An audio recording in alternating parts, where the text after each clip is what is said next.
And when somebody believes that they are not good enough, the next thing, they try to work out something that can complement the so not good enough behavior.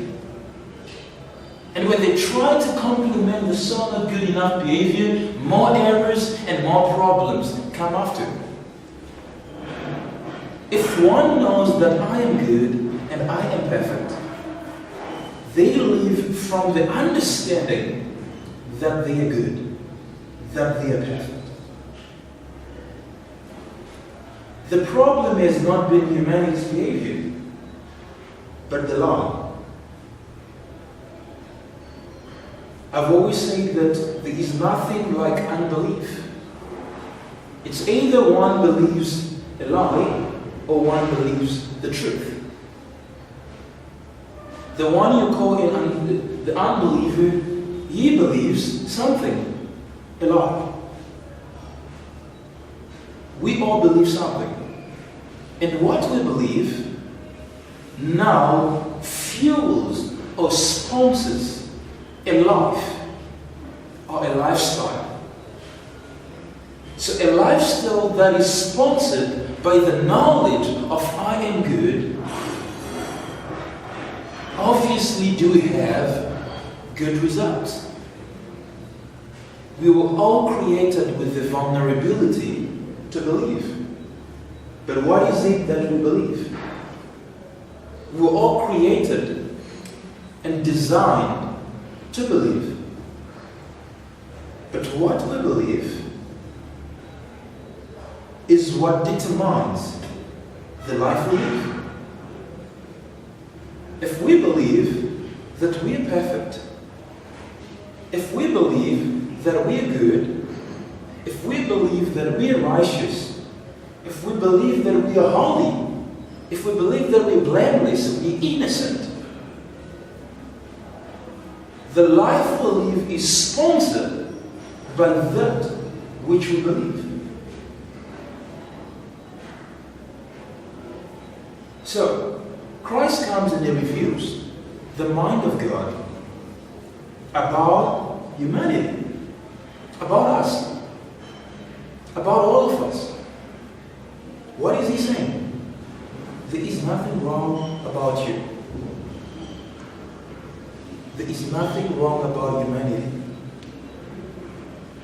There is nothing humanity can do or would do that can change that which God knows and believes.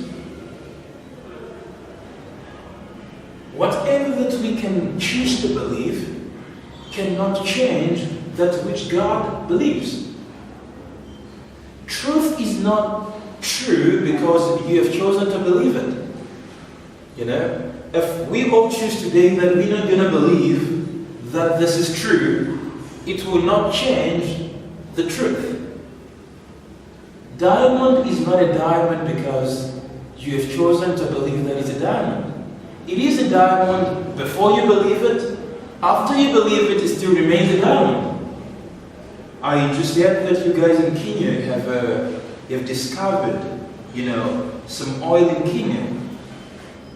And isn't it amazing that the oil did not become oil the day we discovered it?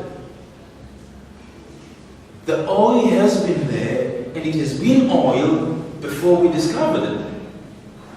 Discovering the oil does not do, it's not an advantage to the oil. It's of your own advantage discovering it. It's of no benefit if it's just oil there without discovering it. So whatever that we try and believe does not become true or a reality because we have believed it. It's always been real. It's always been true. Way before we believed it. So Jesus comes and reveals the truth that God has always believed about you. You might say, I'm not perfect. But there's the truth that God always believed, that you are perfect. And you saying you're not perfect cannot change that which God says is perfect. You say, I'm not righteous.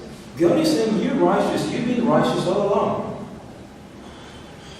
Because He has known you before the foundation of the world. He has known you before the fall. Before we failed Him. Before we failed ourselves. He knew us and He believed in us. And that's what matters most. There's nothing that matters to God than what He believes. Paul says it's from faith to faith. It's the faith of God that matters. You know? I was saying the other day that I've tried to faith up a lot of times. You know, I've tried every formula to try and faith up. But you know, my trying to faith up it failed me. But I found myself easily getting persuaded by that which persuaded him. Persuasion is very easy when you see something attractive. When you hear something attractive. You don't try to, make a choice to say, now I'm going to get persuaded. Now I'm going to feel this is beautiful. When you see something beautiful, you just get persuaded. It's amazing when you're having trips around Kenya, when we see the very good, the most beautiful vicinity. You don't need to try and say, this is beautiful. The moment you see something beautiful, you're persuaded, this is beautiful. And we see that by taking on your camera, and you just see yourself just taking pictures of the beautiful, places. It's not something that you're going to try to make a choice, that I'm going to make a choice that this is beautiful. When you see something beautiful, you are easily attracted. Truth is attractive. So as much as we can try and try to modify people's behaviors, if they don't understand the truth of who they are, we're wasting our time and we are wasting our manners. Because there is nothing that can change humanity than realizing and be persuaded by that which persuaded the Father. What is that persuaded God? That which made Him enter in His rest. Your perfection, your innocence. That's what made God to enter in His rest. It's what persuaded the Father. And this is what God knows. And we cannot change what God knows. We cannot influence God to change His mind. We can try to gather up together and try to influence God on how much humanity is bad. But our view and our understanding about humanity cannot change God's understanding about humanity. He is rest assured by and in what He knows to be true about all of us. He has the plan of humanity before the foundation of the world. Remember, He is the God who sees the end from the beginning. So there is no way we can surprise God with whatever that we can do. We cannot surprise God. Even Adam failed to surprise Him. What Adam did not take God by surprise. Because He saw Adam before creation. He saw all of humanity in their lineage before creation. He reminds Jeremiah, you are not your parents' initiative. You did not begin in your mother's womb. You began in my thoughts. We are God's initiative. Not our own parents' initiative. And it's so beautiful that before our parents thought of, giving birth to us, we already were in God's mind. We were in His mind. Some of us might be a mistake to our parents, to our society.